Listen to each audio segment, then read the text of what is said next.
profeta Jeremias estava caminhando na região sul de Jerusalém.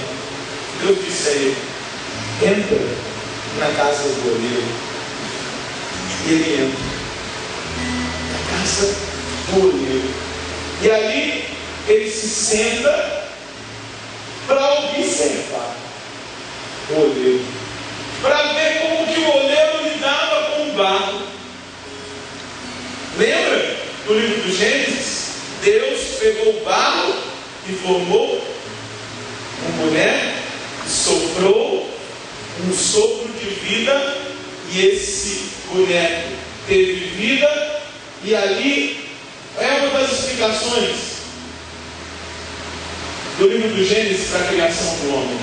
Mas vale lembrar aquilo que na quarta-feira santa nós ouvimos quando é imposto sobre a nossa testa, a nossa cabeça, assim: lembra-te que do pó viestes e ao pó hás de voltar.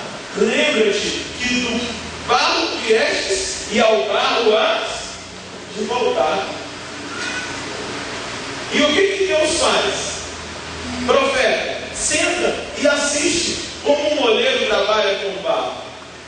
E ele assiste aquela cena do carinho com que o oleiro toma o barro na mão e começa a dar forma, a modelar.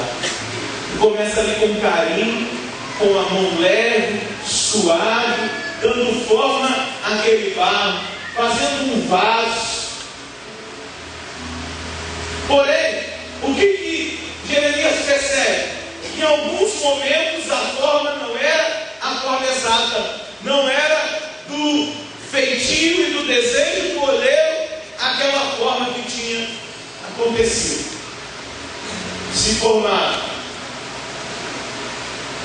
E o que o oleiro fazia? Jogava o barro fora? Não.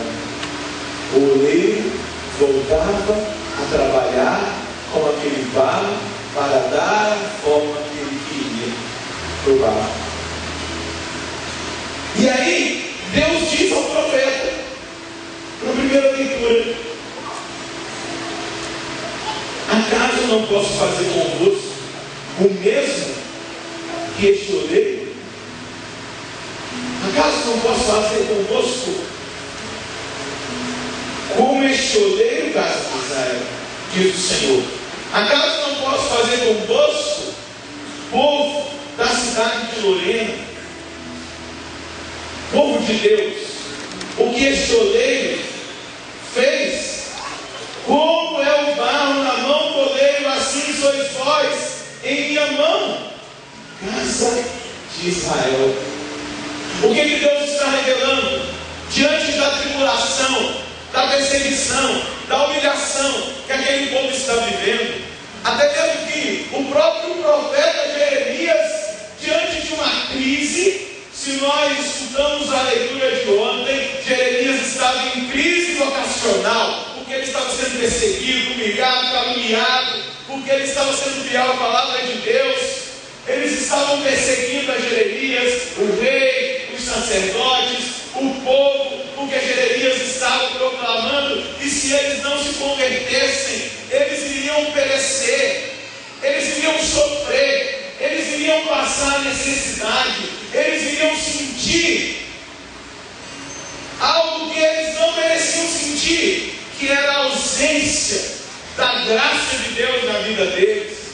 Mas Deus fala ao coração do profeta, até mesmo para mostrar ao profeta e para fazer ao profeta ir a Jerusalém e ajudar, porque o intuito de Jeremias é a salvação. Às vezes a gente olha quando um profeta profetiza a desgraça, né?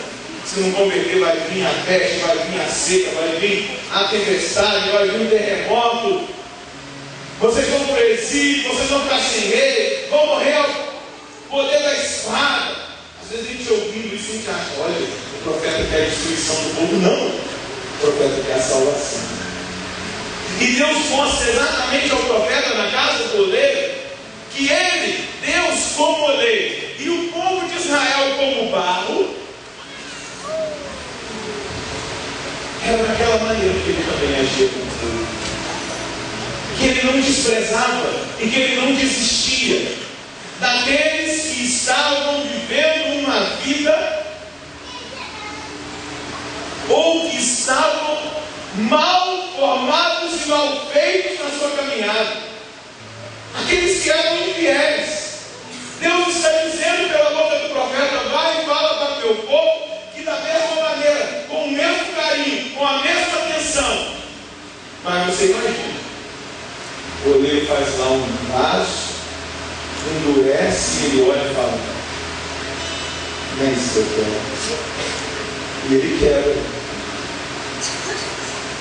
As quebras de Deus na nossa vida, as provas que nós passamos, são provas que nos purificam para que nós sejamos aquilo que Deus quer que nós sejamos.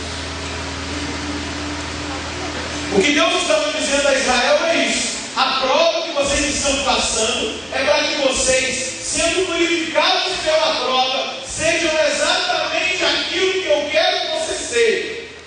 Que vocês sejam as dores, os sofrimentos, aquilo que vocês ainda não compreendem, aquilo que vocês estão padecendo, porque eu estou quebrando o barro, porque eu quero fazer um vaso segundo o meu coração.